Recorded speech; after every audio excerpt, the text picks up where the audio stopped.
Hi friends, Pam Shepherd with Pamela Shep Productions here, and I'm going to put my makeup on and have a talk with you.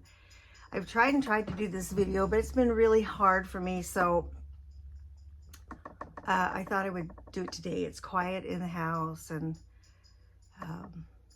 so I'm going to go ahead and talk about what's going on while I put my makeup on.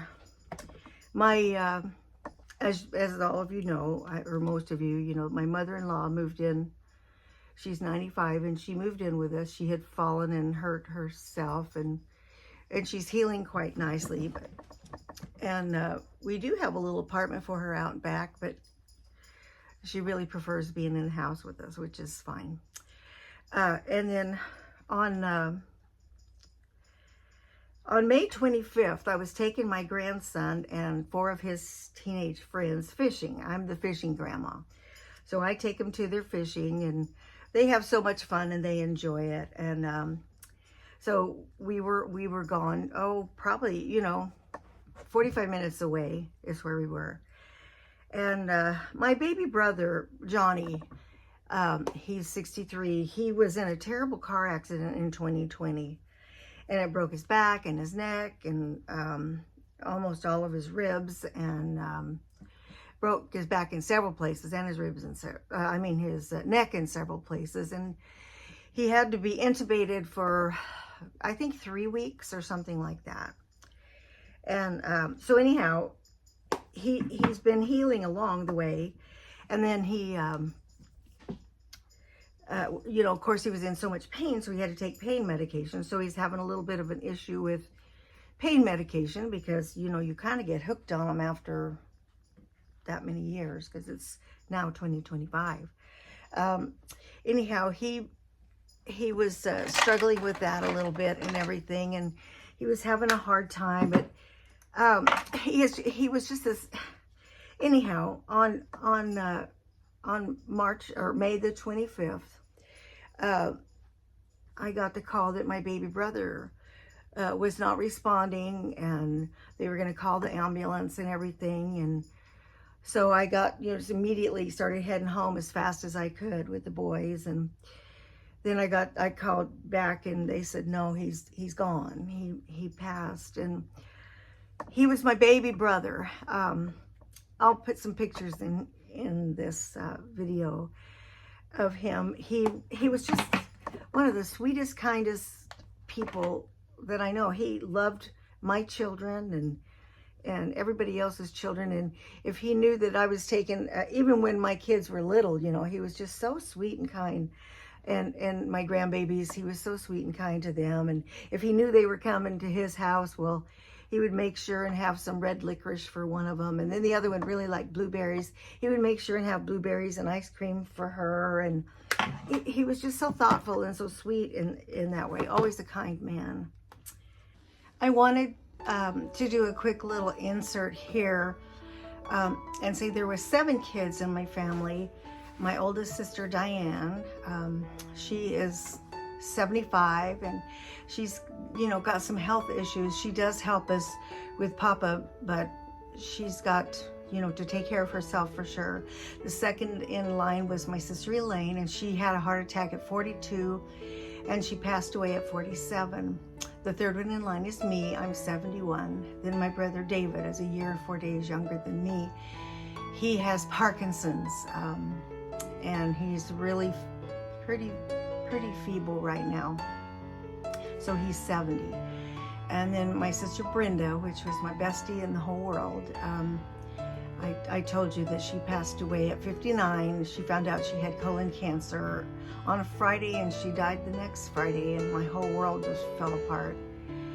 That was 2017 when she passed. And then the next one in line is Tommy, my brother Tommy. And I think he must be 65.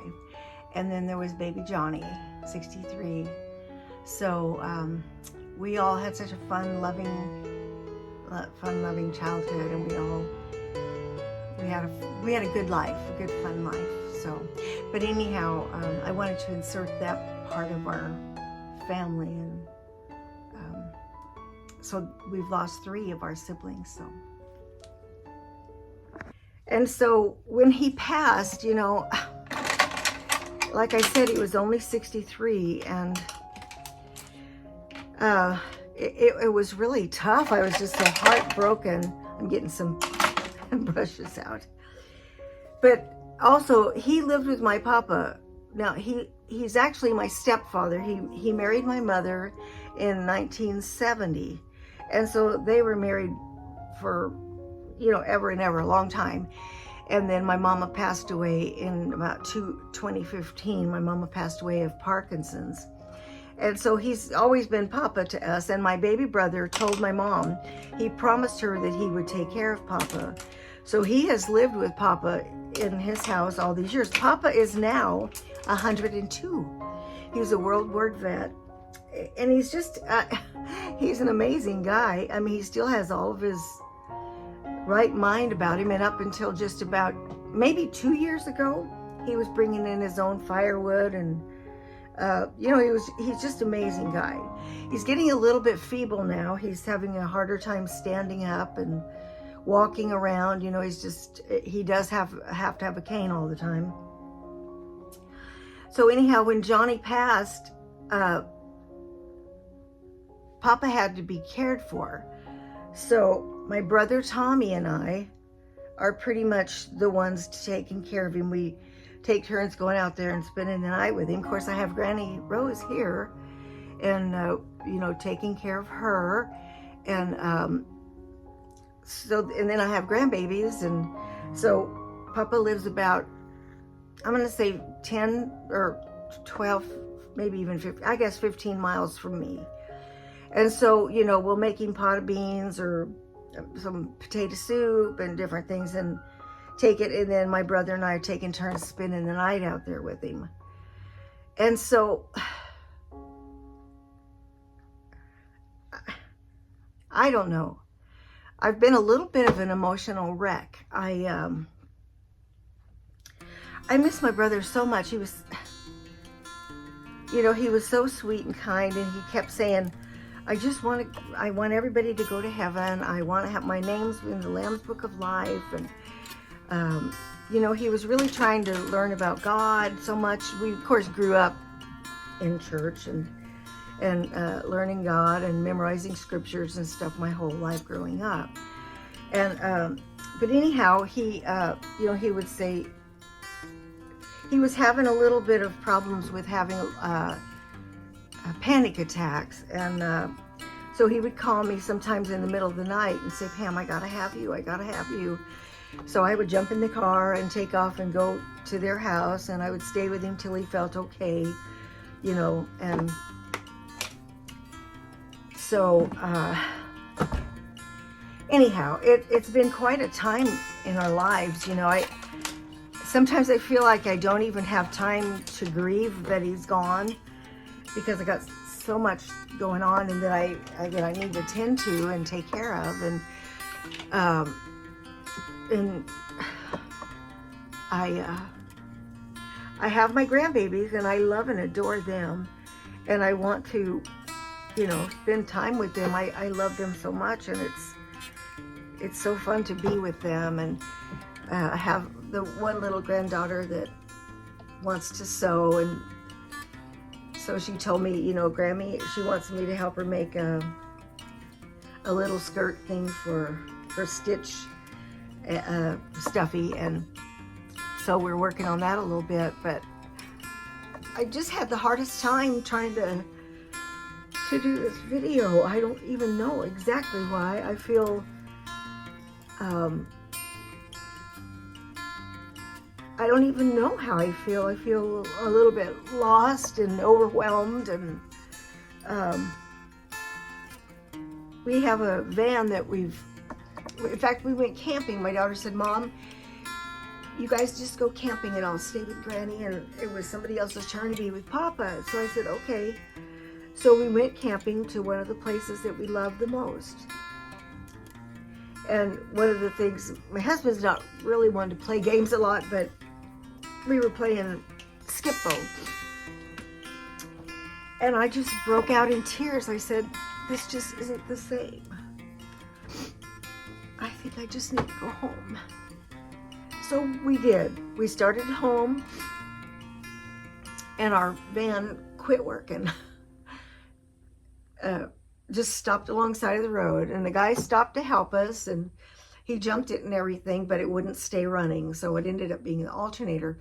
So we had to go back to the campground because we did have it reserved for that night, for a couple more nights.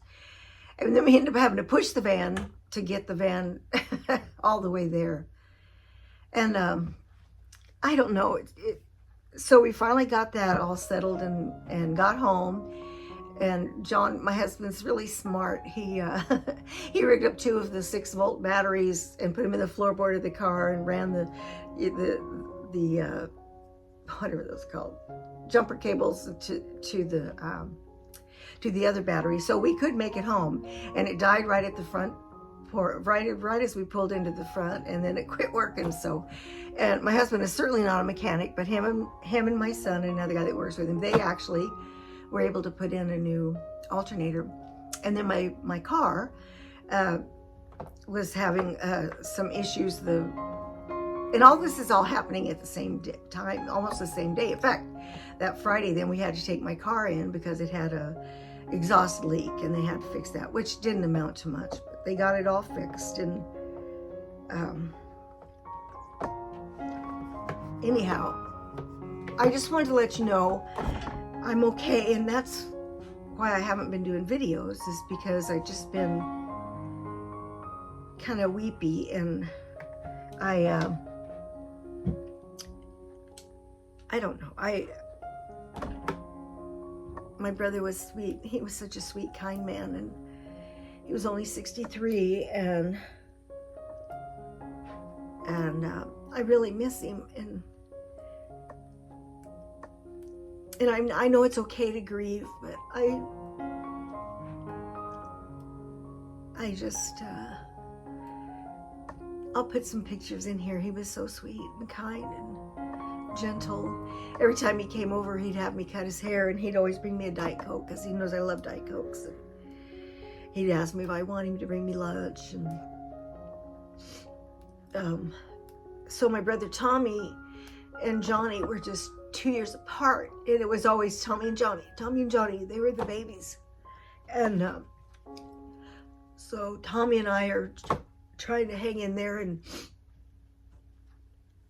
I don't even know if we've been able to grieve. That may be part of it. But, and as you can see, I have my popcorn machine back here now. It used to be out in the sunroom, and we moved Granny Rose's bed and everything in there so that she could be over there. And I don't even really know what I was gonna say, but I still put makeup on. I even put makeup on when I go camping. And one of these times I'll do a video of me putting makeup on. And so some of you have wondered where I've been. That's where I've been. I have been doing a little bit of quilting. I can't seem to keep my mind on it. I was going to try to do one with a kind of a new pattern, but I couldn't keep my mind on the pattern. And so I thought, okay, I've just got to do one that's just gentle and easy and that I could just do. And I brought a sewing machine downstairs so that I could be down here with Granny and the kids and everybody. But anyhow, make sure, and one nice thing is I always told my baby brother, I love you so much every time we talked. So make sure and tell people that you love them so much, because you don't know when they're gonna go. I'm 71. I've been remembering all. We always took care of him. We spoiled him rotten, actually. He became a grown man, couldn't hardly do anything for himself. My daughter even said, Mom, I even have to order pizza for Uncle Johnny. He doesn't even know how to order pizza. Because he was so cute, and we spoiled him rotten. But anyhow, I know that many of you have lost loved ones that are so dear to you, and I'm certainly not in this alone. And I have a wonderful family. I have wonderful children, and my husband is very sweet and understanding, and you know, there's different things that you have to deal with. And his daughters are, for the most part, he has one that's, but his other daughters are so sweet and kind, and they did the most beautiful memorial for him. And I mean, it was just beautiful and first class. And but that's where I've been. And I'm sorry, I can't even finish my makeup right now, but I have to, because I have to take Papa to a foot doctor. So I got to go pick him up and then take him to Roseburg and then take him back. And tomorrow is Granny Rose's hair appointment. And so I do have to put my makeup on and put me some jewelry on and keep going. And but anyhow, God bless you, and have a happy, wonderful day. Try to, I guess we all need to just try to find something wonderful in a day, and hug and kiss those that you love. Tell them you love them. And I'll talk to all of you later, okay? Okay, bye-bye.